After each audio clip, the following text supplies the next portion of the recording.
नमस्कार मित्रों। इंटीग्रेट और जीआईसी की स्पेशल क्वेश्चन प्रैक्टिस सेट में आज हमारा ये 4th नंबर सेट है, चौथा सेट है। इस क्वेश्चन प्रैक्टिस सीरीज में हमारी कोशिश रहेगी कि हम अधिकतम टॉपिक को कवर कर सकें। क्वेश्चन प्रैक्टिस सीरीज हम प्री और मेंस दोनों को ध्यान में रख करके चला रहे हैं। इसमें प्रयास यह रहेगा कि आप प्री और मेंस दोनों के प्रश्नों को सॉल्व कर सकें। बाद में प्रैक्टिस सीरीज मेंस की अलग से चलाएंगे, जिसमें कैसे आप आंसर राइटिंग प्रैक्टिस करें, तो हम कोशिश करेंगे कि अच्छे से एक्सप्लेन हो जाए और आपकी मेंस में मदद हो सके। ठीक है। अलग अलग topic wise question practice set ले रहे हैं, इसलिए कुछ टॉपिक के हम एक से अधिक सेट भी बना रहे हैं। और इससे पहले के राज्य की परिभाषा से संबंधित 2 सेट थे हमारे, और आज राज्य के निर्माणक तत्व से संबंधित भी 2 सेट हमारे आ रहे हैं। ये इसमें पहला सेट हम दे चुके हैं और ये दूसरा सेट आज का है। राज्य के प्रमुख निर्माणक तत्वों में हमने इंपॉर्टेंट क्वेश्चंस को लिया हुआ है। चलिए स्टार्ट करते हैं क्वेश्चन प्रैक्टिस सेट। पहला क्वेश्चन है, निम्न में कौन राज्य का अनिवार्य अंग नहीं है? निम्न में कौन राज्य का अनिवार्य अंग नहीं है? अब यहाँ सबसे पहले आपको राज्य के अनिवार्य अंगों को समझना होगा। अलग अलग विचारकों ने राज्य के अनिवार्य अंग के बारे में बताया है, लेकिन अगर आधुनिक विचारकों की बात करें, जिनमें सबसे प्रमुख नाम गार्नर का आता है, तो उन आधुनिक विचारकों में राज्य के अनिवार्य अंग में भूमि, जनसंख्या, संप्रभुता और सरकार को बताया है। यानी निश्चित भूभाग, जनसंख्या, संप्रभुता और सरकार, ये 4 के प्रमुख, ये जो है राज्य के 4 अनिवार्य अंग हैं। लेकिन जब आप विकल्प को देखेंगे, इसमें भूमि है यानी निश्चित भूभाग है, जनसंख्या भी है, संप्रभुता भी है, लेकिन यहाँ सरकार नहीं है। विकल्प में क्या दिया गया है? प्रजातंत्र दिया गया है। स्पष्ट है कि राज्य का अनिवार्य अंग यह नहीं होगा, यानी प्रजातंत्र राज्य का अनिवार्य अंग नहीं होगा। तो प्रजातंत्र है क्या? दरअसल प्रजातंत्र शासन का एक प्रकार है। प्रजातंत्र शासन का एक प्रकार है। ठीक है। जैसे आप कहते हैं अधिनायकवाद, अधिनायक तंत्र, राजतंत्र, लोकतंत्र या प्रजातंत्र। तो यह वास्तव में क्या है? एक प्रकार है और यह राज्य का अनिवार्य अंग नहीं है। तो इस हिसाब से आंसर क्या हो जाएगा? इसका बी हो जाएगा।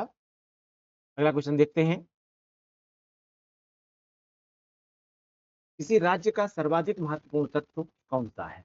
किसी राज्य का सर्वाधिक महत्वपूर्ण तत्व कौन सा है? अब अभी हमने राज्य के अंगों के बारे में आपको बताया था। तो राज्य के अनिवार्य अंग की अगर हम बात करें, हमने बताया कि 4 अनिवार्य अंग बताए गए हैं। आधुनिक परिभाषाओं के अनुसार राज्य के क्या हैं? 4 प्रमुख अंग हैं। राज्य के 4 अनिवार्य अंग हैं। ठीक है। उनमें बताया हमने आपको निश्चित भूभाग, जनसंख्या, सरकार और संप्रभुता, और यही चारों विकल्प यहाँ पर दिए हुए हैं। लेकिन क्वेश्चन यह पूछ रहा है कि सर्वाधिक महत्वपूर्ण तत्व कौन सा है? क्वेश्चन पे ध्यान दीजिएगा, सर्वाधिक महत्वपूर्ण तत्व कौन सा है? तो सर्वाधिक महत्वपूर्ण तत्व अगर हम गार्नर की परिभाषा के अनुसार देखें, Garner introduction to the political science यानी राजनीति विज्ञान की रूपरेखा नामक पुस्तक में वह एक्सप्लेन करता है कि जनसंख्या, भूभाग, सरकार और संप्रभुता यह राज्य के 4 अनिवार्य अंग हैं, लेकिन इनमें सबसे महत्वपूर्ण अंग जो है वह कहता है कि इनमें जो सबसे महत्वपूर्ण अंग है वह संप्रभुता यानी प्रभुसत्ता है। संप्रभुता को ही हम क्या नाम से जानते हैं? संप्रभुता को ही हम प्रभुसत्ता भी कहते हैं। ठीक है। संप्रभुता को ही हम प्रभुसत्ता भी कहते हैं। तो कहता है कि संप्रभुता यानी प्रभुसत्ता यह सबसे महत्वपूर्ण अंग है या सबसे महत्वपूर्ण तत्व है किसका? राज्य का। वह यह कहता है कि प्रभुसत्ता राज्य की एक ऐसी विशेषता है जिसके कारण वह कानून की दृष्टि से केवल अपनी इच्छा से बंधा होता है। वह कानून की दृष्टि से केवल अपनी इच्छा से बंधा होता है, अन्य किसी की इच्छा से नहीं है। यानी वह कहता है कि राज्य की प्रभुसत्ता को, राज्य की संप्रभुता को कोई अन्य शक्ति अपनी शक्तियों से सीमित नहीं कर सकती, अर्थात वह स्वयं अपनी शक्ति से नियंत्रित नहीं होता है। यानी प्रभुसत्ता किसी राज्य का एक ऐसा लक्षण है जिसमें वह स्वनियंत्रित होता है, किसी अन्य शक्ति के द्वारा नियंत्रित नहीं होता है। यानी उसके निर्णय क्या होते हैं, स्वयं में संप्रभु होते हैं। आइए अगला क्वेश्चन देख लेते हैं।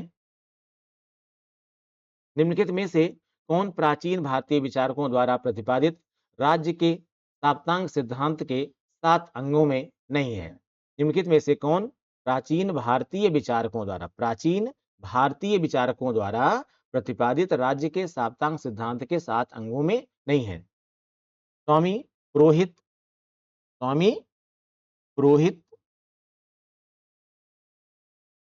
पुर और कोस। स्वामी, पुरोहित, पुर और कोस।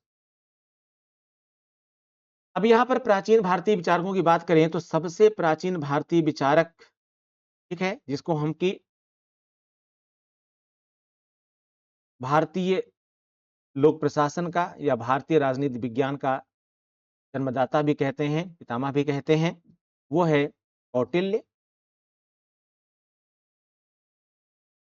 कौटिल्य या फिर इसी को क्या कहते हैं आप, चाणक्य।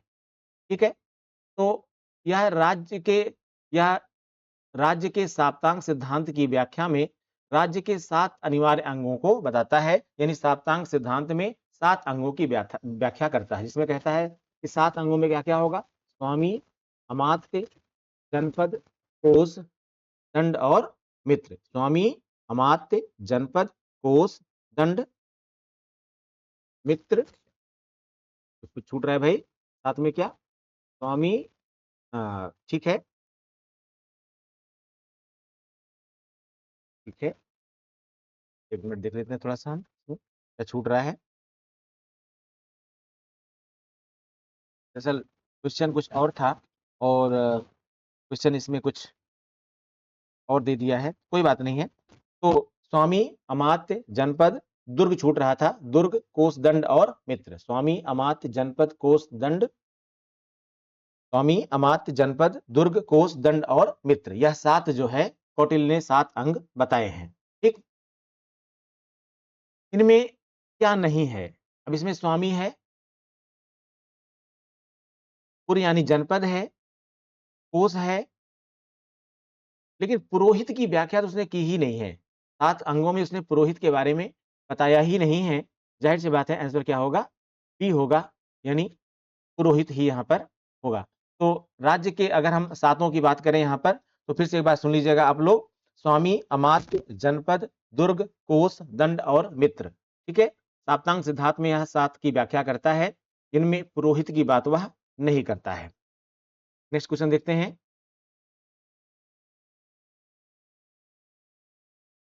मनु की तार्गुण्य नीति में निम्नलिखित में से क्या सम्मिलित नहीं है? मनु की तार्गुण्य नीति में निम्नलिखित में से क्या सम्मिलित नहीं है? शांति, व्यवहार, संश्रय, विग्रह। तार्गुण्य नीति में क्या सम्मिलित नहीं है?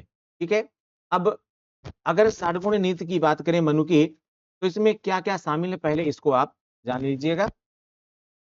तार्किक नीति में मनु जो है कहता है कि शांति, विग्रह, ज्ञान, आसन, संश्रय एवं द्वैधी भाव, वह अपनी सारगुण नीति में जिन 6 चीजों को शामिल करता है उनमें एक क्या है, संधि, टीटी या पीस, विग्रह यानी वार, यान यानी मार्च, आसन यानी स्टोइंग क्विट और संश्रय यानी सीकिंग शेल्टर और द्वैधी भाव यानी डुअल पॉलिसी। तो इनमें क्या नहीं है, क्या नहीं है, क्या बचा भाई, ये शांति, संश्रय और विग्रह तो आ गए ना, बचा क्या, भी व्यवहार की बात वह कहीं नहीं करता है। इसलिए सारगुण नीति में चूंकि व्यवहार की बात वह कहीं नहीं करता है, इसलिए इसमें आंसर क्या हो जाएगा, बी हो जाएगा। ठीक, अगला क्वेश्चन, निम्नलिखित में से इस विचारक ने अपने चिंतन में राज्य और समाज में विभेद नहीं किया? निम्नलिखित में से किस विचारक ने अपने चिंतन में राज्य और समाज में विभेद नहीं किया? Can't, John lock. इस विचारक ने अपने चिंतन में राज्य और समाज में भेद नहीं किया, यानी राज्य और समाज को, यानी समुदाय को वह एक ही मानता है। Kant, D H Lean, Hegel, John Locke. दरअसल कांट, जॉन लॉक और समुदाय और राज्य को एक तरह से अलग अलग देखते हैं, इनकी अलग अलग व्याख्या करते हैं, लेकिन हीगल ऐसा नहीं करता। हीगल जो है राज्य और समुदाय दोनों को क्या मानता है, एक ही मानता है। हीगल राज्य को एक उच्चतम आदर्श मानता है। अगर उच्चतम आदर्श की मानता है, इसका मतलब क्या है कि वह राज्य को स्वयं में संप्रभु मानता है, यानी वह यह कहता है कि राज्य स्वयं निश्चित तथा पूर्ण मस्तिष्क है। राज्य स्वयं निश्चित तथा पूर्ण मस्तिष्क है, जो सच्चाई और बुराई, लज्जा और शुद्धता, चंचलता और धोखेबाजी के भावनात्मक नियमों को स्वीकार नहीं करता। वह कहता है कि राज्य इन सबसे परे है। अब इसका मतलब यह नहीं हुआ कि अगर राज्य को हम शुद्ध मान ले रहे हैं, जैसे कि उसने कहा शुद्धता, लज्जा, चंचलता, धोखेबाजी इन सब से क्या है, परे है, तो इसका मतलब यह नहीं कि राज्य में कोई कमी नहीं है। वह स्वयं यह कहता है कि राज्य में बहुत सारी त्रुटियां भी हैं, लेकिन वह यह मानता है कि राज्य ऐतिहासिक विकास का शिखर होता है और नैतिक जीवन की सर्वोच्च सकारात्मक अभिव्यक्ति भी होता है। नैतिक जीवन की सर्वोच्च सकारात्मक अभिव्यक्ति भी होता है, लेकिन वह यह भी मानता है कि समाज का आधार मुख्य रूप से चेतना होती है। समाज का आधार मुख्य रूप से चेतना होती है, और यह चेतना राज्य के बन जाने से, ये चेतना किसमें हुई, समुदाय में हुई, समाज में हुई। तो हीगल ये कहता है कि राज्य के बन जाने से समाज की जो यह चेतना है वह स्वयं में समाप्त हो जाती है। स्वयं में समाप्त क्यों हो जाती है, क्योंकि वह कहता है कि राज्य के बन जाने से सभी प्रकार के सामाजिक विकासों का अंत हो जाता है। वह ऐसा इसलिए कहता है क्योंकि जैसे हम आप लोकतंत्र में रह रहे हैं, राज्य के द्वारा नियंत्रित हो रहे हैं, तो हम क्या चाहते हैं, ऐसा ही कानून राज्य बनाए, यह आवश्यक नहीं है। हम जैसा चाहते हैं, जैसा सोचते हैं, वैसा राज्य करे, ऐसा नहीं होता है।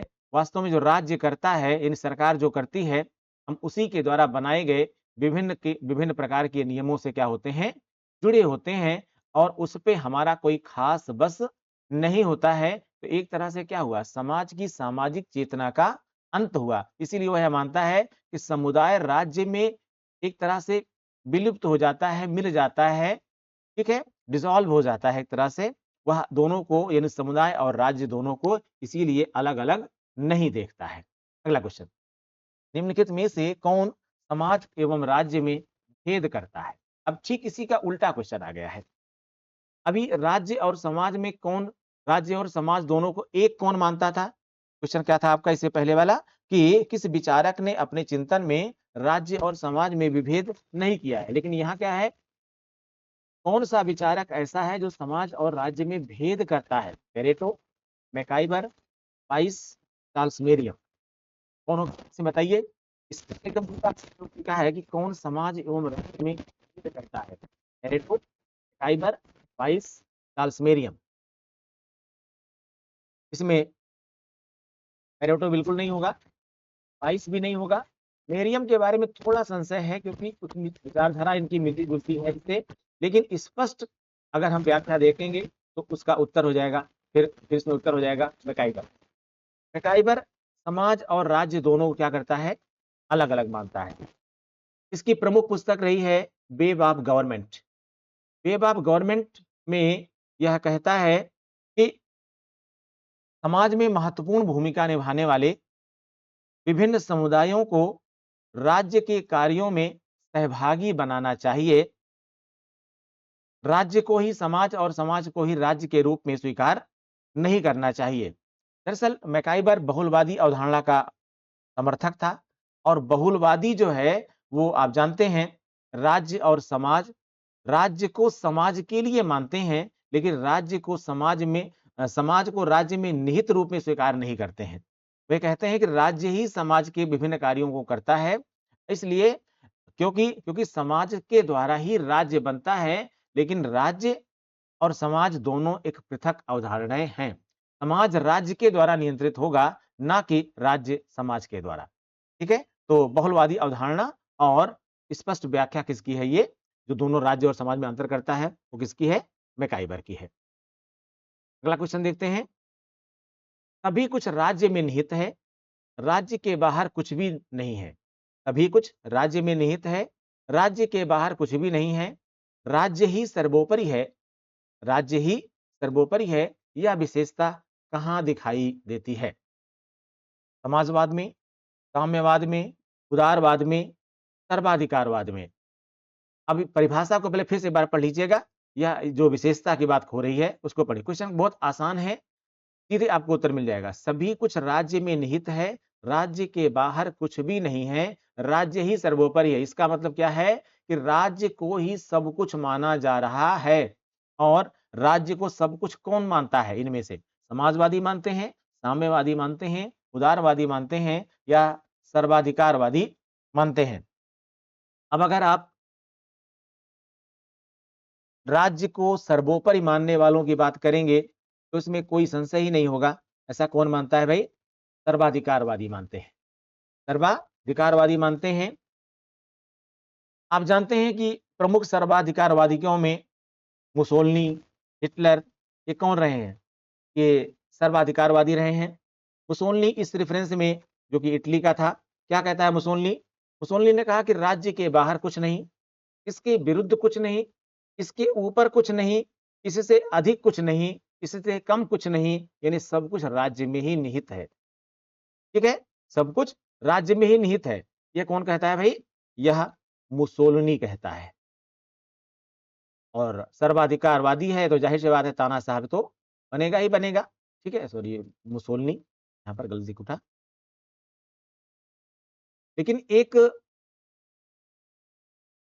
और नाम यहाँ पर आता है, मुसोलिनी हिटलर के अलावा एक और नाम आता है, जो त्रिस्के, एक और नाम है त्रिस्के। त्रिस्के, त्रिस्के तो बहुत ज्यादा आगे बढ़ जाता है इस संदर्भ में, और वह कहता है कि दंडवत होकर राज्य की पूजा करनी चाहिए। क्या कहता है?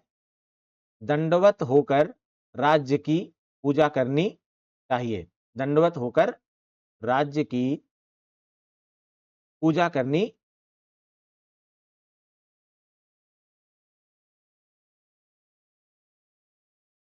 राज्य की पूजा करनी चाहिए। किस क्या कहता है ऐसा? अब यह सबसे बड़ी व्याख्या हो गई, यह सबसे कुछ ज्यादा ही हो गया। इन राज्य से नीचे कहीं पर, अब राज्य कुछ गलत करता है तो स्वीकार कर लीजिए। राज्य अच्छा करता है तो अच्छी बात है, लेकिन अगर राज्य कुछ गलत करता है तो भी आपको स्वीकार करना पड़ेगा। और इसी के आधार पर ही इन लोगों ने क्या किया है? सर्वाधिकारवादियों ने तानाशाही को जन्म दिया है। ठीक है? अगला क्वेश्चन संबंधित है इसी से। सर्वाधिकारवाद में व्यक्ति की अपेक्षा निम्नलिखित में से किसे अधिक महत्व दिया जाता है? सर्वाधिकारवाद में व्यक्ति की अपेक्षा निम्नलिखित में से किसे अधिक महत्व दिया जाता है? अभी हमने खूब व्याख्या किया ही, समाज को, राष्ट्र को, राज्य को, या फिर संसार को। सर्वाधिकारवाद में व्यक्ति की अपेक्षा निम्नलिखित में से किसे अधिक महत्व दिया जाता है? समाज को, राष्ट्र को, राज्य को, या फिर संस्कार को? स्पष्ट आंसर है, क्या हो जाएगा इसका? सी हो जाएगा। आंसर क्या हो जाएगा? सी हो जाएगा, यानी राज्य को। सर्वाधिकारवादी राज्य को सबसे ज्यादा इंपॉर्टेंस देते हैं। अगला क्वेश्चन। राज्य एक नैतिक संस्था है जो जो मनुष्य के पूर्ण नैतिक विकास के लिए अपरिहार्य है। राज्य एक नैतिक संस्था है जो मनुष्य के पूर्ण नैतिक विकास के लिए अपरिहार्य है। इस वक्तव्य का संबंध है व्यक्तिवादियों से, आदर्शवादियों से, अराजकतावादियों से, या फिर मार्क्सवादियों से। यानी व्यक्तियों के, मनुष्यों के नैतिक विकास के लिए राज्य को अनिवार्य मानना, यह किसके द्वारा किया जाता है? मार्क्सवादियों के द्वारा? हो ही नहीं सकता। अराजकतावादियों के द्वारा? यह भी नहीं हो सकता। आदर्शवादी या फिर व्यक्तिवादी। भाई, राज्य को एक नैतिक संस्था मानना और मनुष्य के पूर्ण नैतिक विकास के लिए उसको ही उत्तरदायी मानना या उत्तरदायी बनाना कि राज्य इन सब के लिए उत्तरदायी है, यह कौन मानेगा? भाई, जो राज्य को एक आदर्श संस्था मानेगा, जो राज्य को एक आदर्श संस्था के रूप में स्वीकार करेगा, तो ऐसा कौन करता है? आदर्शवादी करते हैं। आदर्शवादी राज्य को एक नैतिक संस्था मानते हैं और यह मानते हैं कि मनुष्य के पूर्ण नैतिक विकास के लिए यही उत्तरदायी है और यह अनिवार्य है। पूर्ण नैतिक विकास के लिए राज्य क्या है?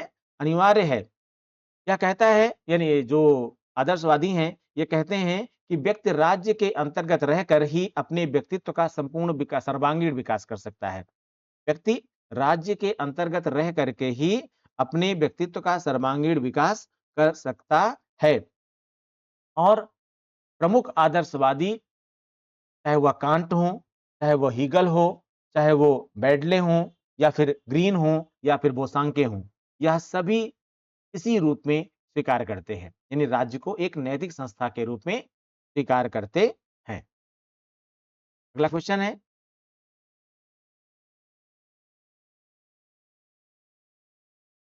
जो सिद्धांतकार यह मानते हैं कि राज्य संघों का एक संघ है, उनका सबसे अच्छा वर्णन किस रूप में किया गया है? जो सिद्धांतकार यह मानते हैं कि राज्य संघों का एक संघ है, उनका सबसे अच्छा वर्णन किस रूप में किया गया है? समाजवादी, संघवादी, बहुलतावादी या उपर्युक्त में से एक से अधिक? कौन यह मानते हैं भाई? जो सिद्धांतकार यह मानते हैं कि राज्य संघों का एक संघ है, उनका सबसे अच्छा वर्णन किस रूप में किया गया है? राज्य को संघों का एक संघ मानते हैं समाजवादी भी, संघवादी भी मानते हैं, लेकिन वास्तव में संघों का एक संघ है और इसकी सबसे प्रमुख व्याख्या या कहते हैं उच्चतम व्याख्या वही कर सकता है जो राज्य को एक समुदाय के रूप में स्वीकार करें। और राज्य को एक समुदाय के रूप में स्वीकार कौन करते हैं? जो बहुलतावादी हैं। बहुलतावादी ही राज्य को एक समुदाय के रूप में स्वीकार करते हैं, यानी राज्य और समुदाय दोनों को एक मानते हैं, पृथक नहीं मानते हैं। ठीक है, लेकिन यहाँ यह समझना होगा, क्योंकि पहले ऐसा था, क्या था कि विभिन्न संस्थाओं, ठीक है,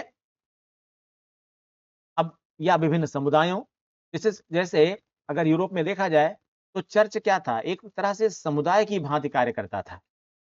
इवन परिवार को भी एक समुदाय के रूप में आप स्वीकार कर सकते हैं। विभिन्न प्रकार की जो व्यापारिक संघ है, विभिन्न प्रकार के व्यापारिक संघ हैं, ट्रेड यूनियंस हैं, उनको भी एक समुदाय के रूप में स्वीकार कर सकते हैं। क्योंकि बहुलवादी जो विचारक हैं, वो राज्य को केवल एक समुदाय के रूप में क्या करते हैं? स्वीकार करते हैं। राज्य को एक समुदाय के रूप में स्वीकार करते हैं। वह राज्य को दूसरे समुदायों, यानी चर्च है, परिवार है, ट्रेड यूनियंस हैं, इनकी तुलना में श्रेष्ठ नहीं मानते हैं, क्योंकि यह दोनों को एक जैसा ही स्वीकार करते हैं, एक जैसा ही मानते हैं। उनका क्या मानना है? उनका क्या मानना है कि राज्य समुदायों का समुदाय है। संघों का संघ का मतलब क्या हुआ? समुदायों का समुदाय है। यह संघों का समुदाय है, समुदायों का समुदाय है, लेकिन व्यक्तियों का समुदाय नहीं है। यानी राज्य की सर्वोच्चता का जो अद्वैतवादी सिद्धांत है, जिसमें व्यक्ति को महत्वपूर्ण माना गया है और राज्य के ऊपर व्यक्ति को रखा गया है, ऐसा बहुलतावादी स्वीकार नहीं करते हैं। वो ये मानते हैं कि राज्य और समुदाय एक में ही, एक जैसे ही हैं और इनको, यानी राज्य को दूसरे अन्य समुदायों से अपने आप जो है ऊपर नहीं स्वीकार करना चाहिए, यानी राज्य को समुदायों से ऊपर नहीं स्वीकार करना चाहिए। ऐसा कौन मानते हैं? बहुलतावादी मानते हैं।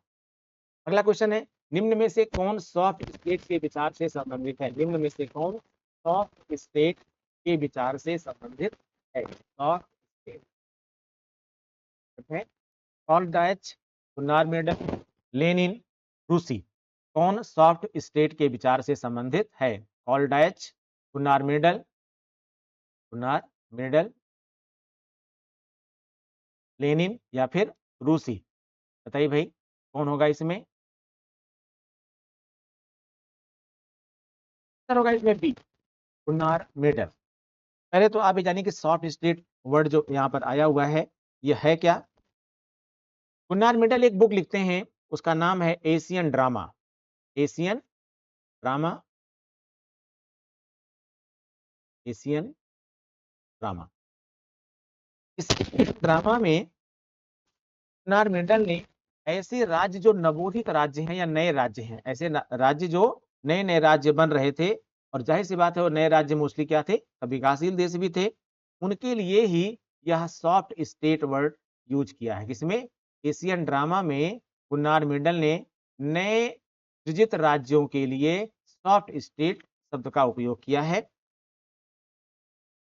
नई नई आजादी मिलने के बाद इन राज्यों में नई नई इनको आजादी मिली थी, इसके बावजूद इन राज्यों में जो पर्याप्त सुविधाएं होनी चाहिए थी वह नहीं थी, क्योंकि विकासशील देश थे। तो नई नई आजादी होने के बावजूद भी इनमें पर्याप्त रूप से विभिन्न प्रकार की सुविधाओं का विकास नहीं हो पाने के कारण सामाजिक अनुशासन भी नहीं बन पाता था, सामाजिक अनुशासन भी नहीं बन पाता था। और जब सामाजिक अनुशासन नहीं होगा तो जो व्यवस्था बनेगी, राज्य रूपी जो व्यवस्था बनेगी, या जो राज्य का एक निश्चित उद्देश्य निर्धारित होगा, उनके लिए व्यक्तियों में एक समन्वित निष्ठा भी विकसित नहीं हो पाती है। यानी जो एक कोऑर्डिनेशन होना चाहिए कि हम राज्य में विश्वास करें, वह नहीं हो पाता। तो यह मानता था कि ये सॉफ्ट स्टेट उसने इसलिए कहा है क्योंकि दो तरीके से था। एक तो इनमें परिवर्तन किया जा सकता है, और जिस प्रकार का परिवर्तन समुदायों को पसंद आएगा, वह परिवर्तन ही आगे क्या होगा, उस राज्य को एक नई दिशा दे सकता है, और वह उसी दिशा में चल पड़ सकता है। इसीलिए उसने यह माना है कि लोकतंत्र और प्रजातंत्र के विकास के लिए सॉफ्ट स्टेट में परिवर्तन आसान है, ना कि ऐसे स्टेट जो हार्डकोर स्टेट रहे हैं। अगला क्वेश्चन,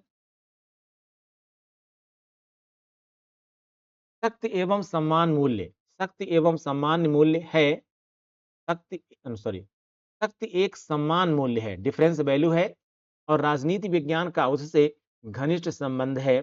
यह विचार कौन से विद्वान ने दिया है। जरा, शक्ति एक सम्मान मूल्य, शक्ति एक क्या है, शक्ति एक सम्मान्य मूल्य यानी डिफरेंस वैल्यू है, और राजनीति विज्ञान का उससे घनिष्ठ संबंध है। यह विचार कौन से विद्वान ने दिया है। Harold Lasswell, David Easton, Charles E Merriam. Charles E Merriam, किसने यह विचार दिया हुआ है। दरअसल यह विचार है हेराल्ड लॉसवेल का। शक्ति को एक सम्मान मूल्य यानी डिफरेंस वैल्यू माना है, और उससे राजनीति विज्ञान को जोड़ा है। अब सम्मान मूल्य क्या है, थोड़ा सा ये जान लीजिए आप। दरअसल लॉसवेल राजनीतिक मनोविज्ञान, उसके मात्रात्मक तरीकों और सार्वजनिक मूल्य से संबंधित नीति पर शोध करने वाले प्रमुख राजनीतिक मनोवैज्ञानिक चिंतक रहे हैं। ये लॉसवेल साहब पहले येल यूनिवर्सिटी में थे, बाद में ये फोर्ड फाउंडेशन में जुड़ गए थे, और पॉलिटिकल साइकोलॉजी पर बड़ा गहन शोध किया था इन्होंने। पॉलिटिकल साइकोलॉजी याद रखिएगा, पॉलिटिकल साइकोलॉजी, पॉलिटिकल साइकोलॉजी, क्योंकि ये बाद में शिकागो यूनिवर्सिटी भी चले गए थे, और वहां पर, यहाँ ये भी ध्यान दीजिएगा, शिकागो यूनिवर्सिटी, येल यूनिवर्सिटी, इन सब में काम करते हुए भी इन्होंने इसी पर काम किया था। यानी वो मानते थे कि राजनीति और शक्ति दोनों एक दूसरे से संबंधित है। किसी की राजनीतिक शक्ति इस बात पर निर्भर करती है कि वास्तव में उसका समुदाय किस प्रकार से उसके साथ है। वो यह मानते थे कि जिसके पास जितनी राजनीतिक शक्ति होती है उसके पास उसको अंतर्राष्ट्रीय स्तर पर उतनी ही वरीयता दी जाती है। अंतर्राष्ट्रीय संबंधों में सम्मान मूल्य डिफरेंस वैल्यू एक प्रमुख निर्धारक होता है। लॉसवेल ने विश्व स्तर पर वैश्विक स्तर पर विभिन्न राज्यों के मध्य इस बात पर शोध किया कि उनकी पॉलिटिकल साइकोलॉजी इसी डिफरेंस वैल्यू पर डिपेंड है या फिर नहीं है। तो इसमें आंसर क्या हो जाएगा आपका? लॉसवेल हो जाएगा। अगला क्वेश्चन देख लेते हैं। स्थानीय कानून को बनाने तथा लागू करने की स्वतंत्रता, अधिकारों को प्रदान करने की क्षमता और दायित्वों के निर्वहन का अंतर्राष्ट्रीय विधि के अंतर्गत होना क्या कहलाता है भाई? क्षमता कहलाता है, सत्ता कहलाता है, वैधता कहलाता है या फिर राज्य कहलाता है? स्थानीय कानून को बनाने तथा लागू करने की स्वतंत्रता, अधिकारों को प्रदान करने की क्षमता और दायित्वों के निर्वहन का अंतर्राष्ट्रीय विधि के अंतर्गत होना क्या कहलाता है? संप्रभुता कहलाता है, सत्ता कहलाता है, वैधता कहलाता है या फिर राज्य कहलाता है? स्थानीय कानून कौन बनाएगा? राज्य बनाएगा। उन्हें लागू करने के लिए स्वतंत्र कौन है?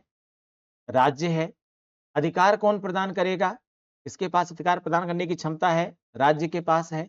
और जो विभिन्न प्रकार के राज्य के दायित्व होते हैं, जो विभिन्न प्रकार के दायित्व होते हैं, चाहे वह राष्ट्रीय स्तर पर हो या फिर वह अंतर्राष्ट्रीय स्तर पर हो, अंतर्राष्ट्रीय विधि के अंतर्गत हो, वह कौन करता है? भाई जो करता है वही तो राज्य है, क्योंकि राज्य का यही कार्य है। राज्य का कार्य क्या है? स्थानीय स्तर पर कानून बनाना, उनको लागू करना, अधिकार देना, अधिकार नहीं देना, अधिकार अधिक करना, अधिकार कम करना, विभिन्न प्रकार के दायित्वों का निर्वहन करना। यह कौन करता है? राज्य करता है। तो उत्तर क्या हो जाएगा इसका? डी हो जाएगा। अगला क्वेश्चन।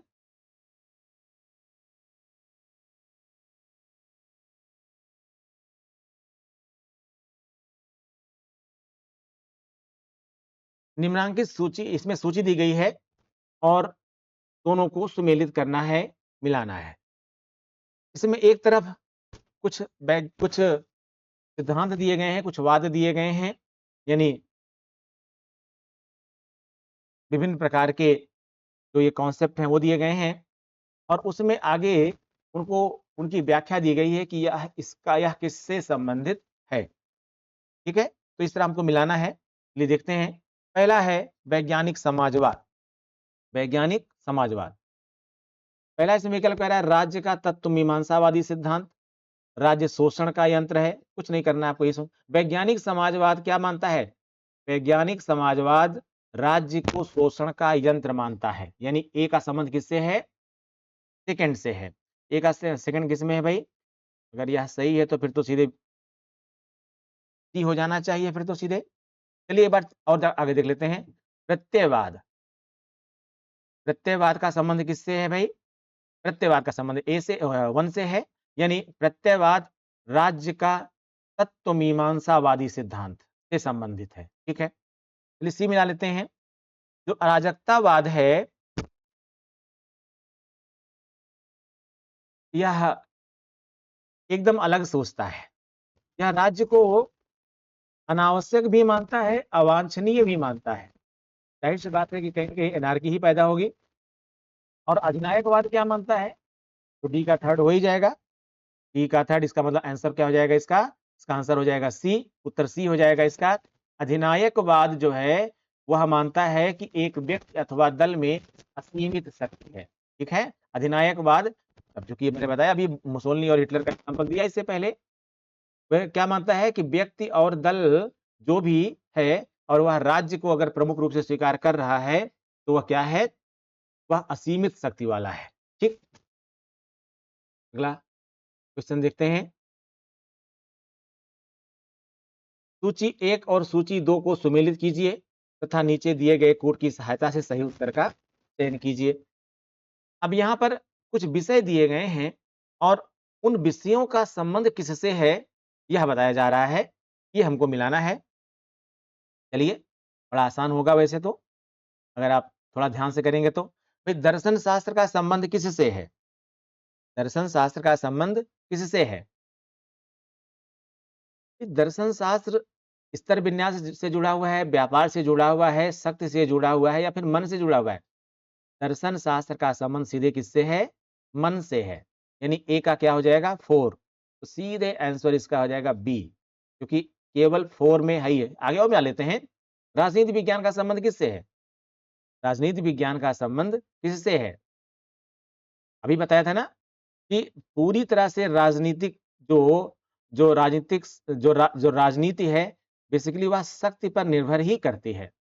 राजनीति विज्ञान का संबंध किससे है? शक्ति से है। अब अगर अर्थशास्त्र को देखेंगे तो भाई अर्थशास्त्र किससे संबंधित है?